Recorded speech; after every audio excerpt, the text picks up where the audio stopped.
মনে করি যে আজকে হত্যাযজ্ঞ, সন্ত্রাস, সম্পদ ধ্বংস করা ইত্যাদি যদি বন্ধ না হয় তাহলে তারা যারা এগুলো করেছে তাদের বিরুদ্ধে আইনানুগ ব্যবস্থা হবে। সংক্ষেপে যদি একটা প্রশ্ন করে, বাংলাদেশে 1991 সালের পর থেকে যে নির্বাচনগুলো হয়েছে 91 থেকে শুরু করে, আমরা দেখেছি বিএনপি বা আওয়ামী লীগের শাসন আমলে কখনোই বিরোধী নেত্রীরা গ্রেফতার হননি।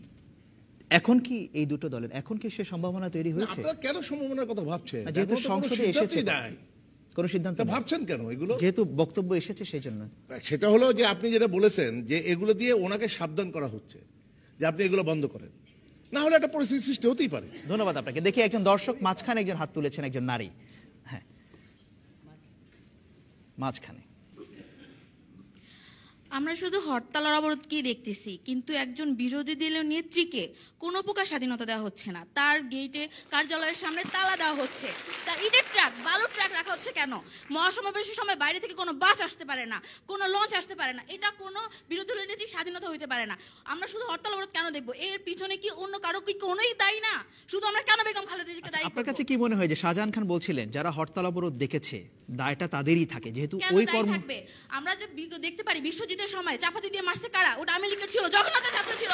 শুধু একটাকে কেন আমরা দেবো? ধন্যবাদ আপনাকে, ধন্যবাদ আপনাকে। শাহিনা নাম। আমি এটা বিশ্বজিতের সঙ্গে এটার তুলনা আমি ভালো করে বুঝলাম না। এটা একটা ঘটনা ছিল, জঘন্য ঘটনা ছিল, এবং যে করেছে তাকে ধরা হয়েছে।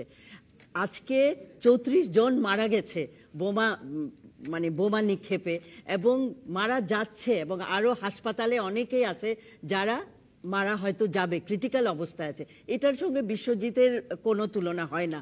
অবশ্যই যেটা বলেছেন উনি, যে একজন বিরোধী দলের নেতা, তাকে বন্ধ করে তাকে বেরিয়ে আসতে না দেওয়া অবশ্যই তার গণতান্ত্রিক তার অধিকার বা আমাদের সাংবিধানিক অধিকার লঙ্ঘন করা হয়েছে।